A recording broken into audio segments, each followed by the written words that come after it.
Hello student, मैं आपका शिक्षक मित्र आपका आपके यूट्यूब चैनल पर बहुत स्वागत करता हूं। आज की वीडियो में हम कक्षा 8 के परीक्षा उपयोगी प्रश्नों पर चर्चा करेंगे। हमारा जो पहला प्रश्न है वो है, निम्न प्रश्नों के उत्तर क्रमाक्षर कोष्ठक में लिखिए। एमसीक्यूज टाइप का क्वेश्चन है ये। पहला क्वेश्चन है, निम्न में से कौन सा जीवाश्म ईंधन है। देखिए, जीवाश्म ईंधन वो ईंधन होते हैं जो जीवों के मृत जीवों से बनते हैं, जैसे कि मृत वनस्पति अर्थात पेड़ों के दबने से कोयला बनता है, और मृत जो जीव होते हैं उनसे बनता है पेट्रोल। तो जो कोयला, पेट्रोल ये और प्राकृतिक गैस ये सभी जीवाश्म ईंधन है। तो यहाँ पर चार ऑप्शन है, कोयला, पेट्रोल, प्राकृतिक गैस, सभी जीवाश्म ईंधन है। तो हमारा जो उत्तर आएगा वो आएगा द उपयुक्त सभी।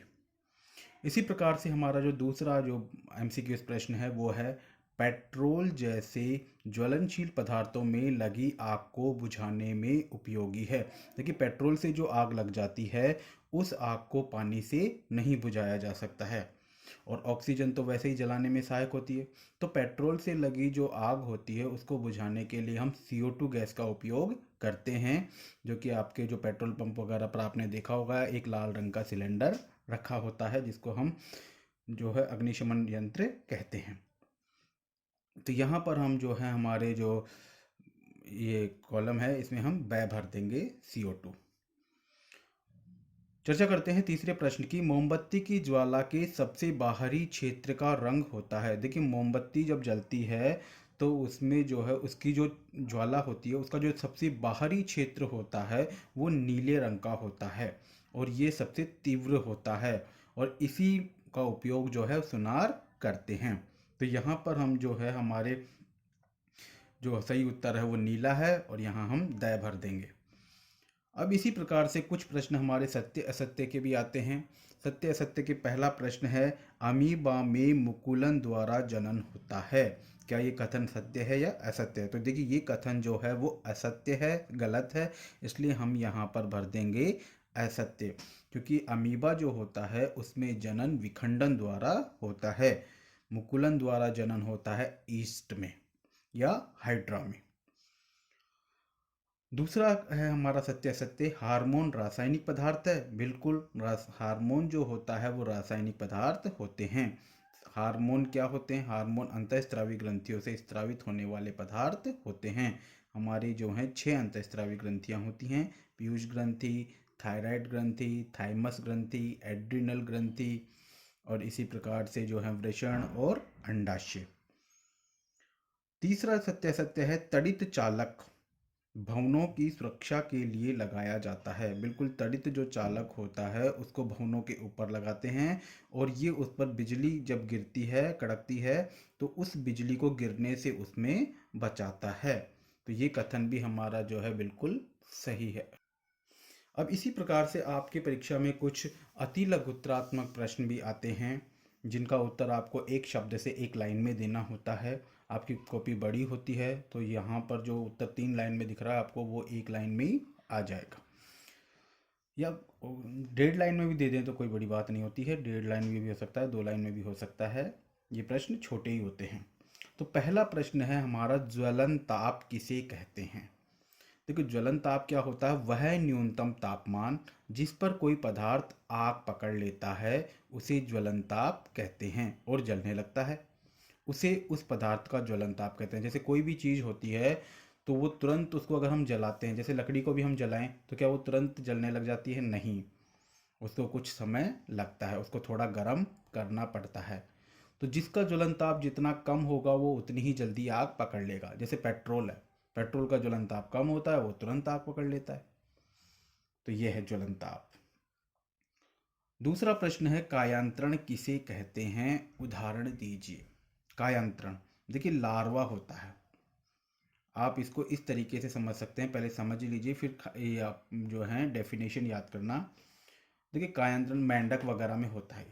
मेंढक में, मछली में, मेंढक या मछली ये अंडे देती हैं। तो अंडों से जैसे आप देखते हैं मुर्गी अंडे देती है, तो मुर्गी के अंडों से मुर्गी के जैसा बच्चा निकलता है।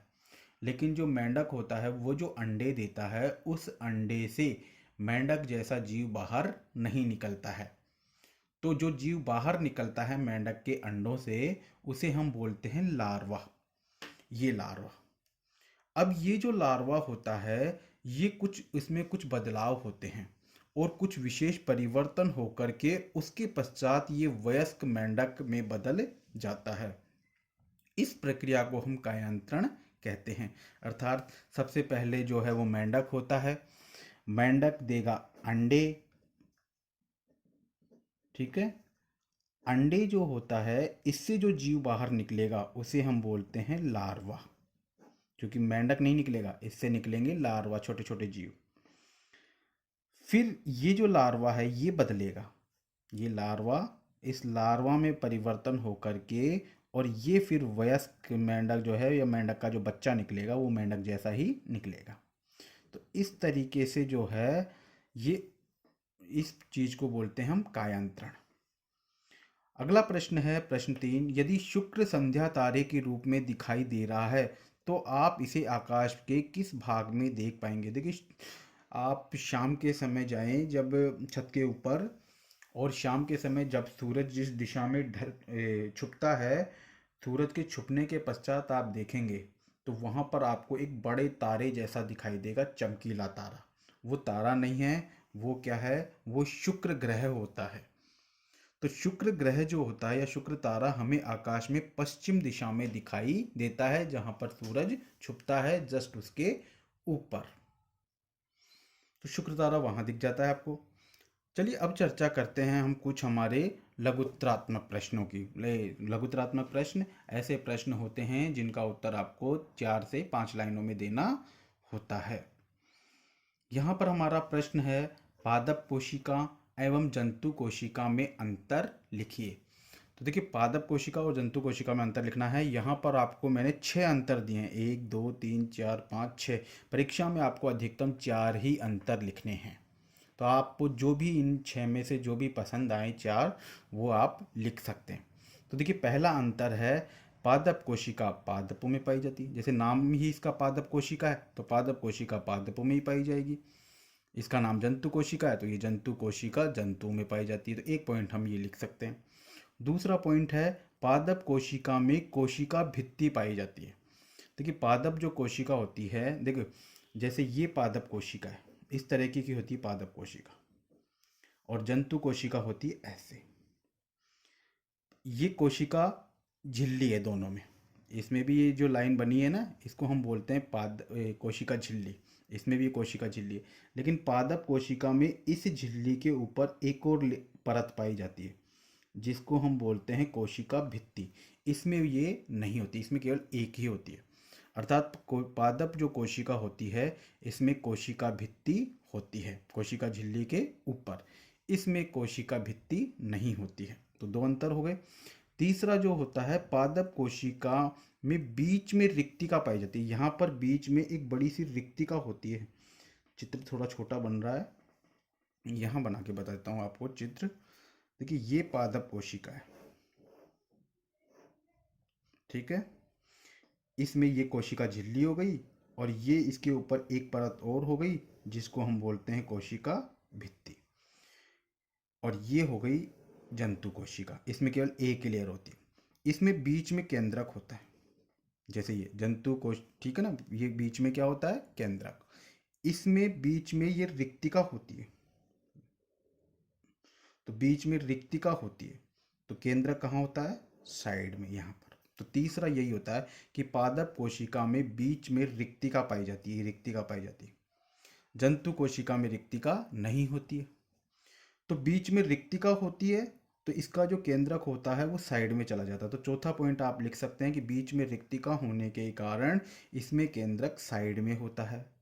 और इसमें आप लिख सकते हो कि केंद्रक बीच में होता है। चौथी बात होता है कि इसमें हरित लवक होते हैं, इसमें जो वर्णक पाए जाते हैं ऐसे, जिसके कारण जो हैं पौधों का रंग अलग अलग होता है। कुछ फूलों का रंग लाल होता है, कुछ का बैंगनी होता है, पत्तियों का रंग हरा होता है। तो वो क्यों होता है, क्योंकि इसमें हरित लवक पाए जाते हैं। जंतु कोशिका में ये लवक नहीं होते हैं। और छठा अंतर हो गया कि ये चौकोर आकृति की होती है। आपको दिख रहा है ये चौकोर आकृति की है, और ये होती है आपके गोल आकृति की, इस तरीके से। अब यहाँ पर हमारी जो है ये कुछ महत्वपूर्ण प्रश्न थे, इन पर चर्चा समाप्त होती है। आशा करता हूँ कि आपको वीडियो पसंद आया है। पसंद आया है तो इसे लाइक करें, सब्सक्राइब करें। सब्सक्राइब कहीं से नहीं कर पा रहे हैं वो सब्सक्राइब ज़रूर करें, ताकि आपको आने वाली जो वीडियो है वो मिलती रहे। क्योंकि कुछ ही दिनों के पश्चात जो है, 1 या 2 दिन के पश्चात हम जो है मॉडल टेस्ट पेपर डालना शुरू कर देंगे कंटिन्यू। धन्यवाद।